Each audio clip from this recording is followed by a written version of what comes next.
Gentleman for Edmonton Southwest. A family sells everything they own so that a young boy and his brother can board a boat that's headed to a Malaysian refugee camp. At the same time, a young girl is eagerly reading a letter from her older sister, who has landed as a refugee in Canada. Her sister is in school studying, trying to get a job to help bring her family over as economic immigrants. One of those boats in that envoy is raided by pirates, and many of their family and friends are killed, but fortunately those boys eventually make it here to Edmonton in Canada. They'll work minimum wage jobs, they'll try hard to make ends meet, and eventually one of those boys will go to NAIT and they'll complete an IT certificate program.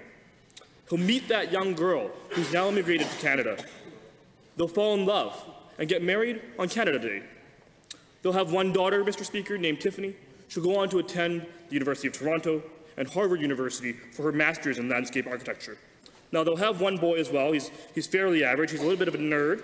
But on May 5th, 2015, he will become the youngest elected official ever in this province. Mr. Speaker, this is the story of one refugee family.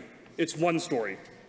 My parents, Cindy and Daniel, were given the opportunity to earn everything while starting with nothing. I'm proud of my family's past, Mr. Speaker. We worked hard for what we have. But when the opposition attends rallies with so-called media organizations that suggest my family and families like it should not even have been allowed into this country, it shows just how far out of touch the opposition is with everyday Albertans. Refugees contribute to the rich history and culture of this province. They contribute to the economy, the diversity, and our society. Albertans know this, Mr. Speaker. They take pride in the welcoming and inclusive society we have built. Our government knows this, it hears this, and I'm proud to be part of a government that stands up for compassion, for tolerance, and opportunity. The opposition has shown time and time again they refuse to stand up for these values. Shame on them, Mr. Speaker.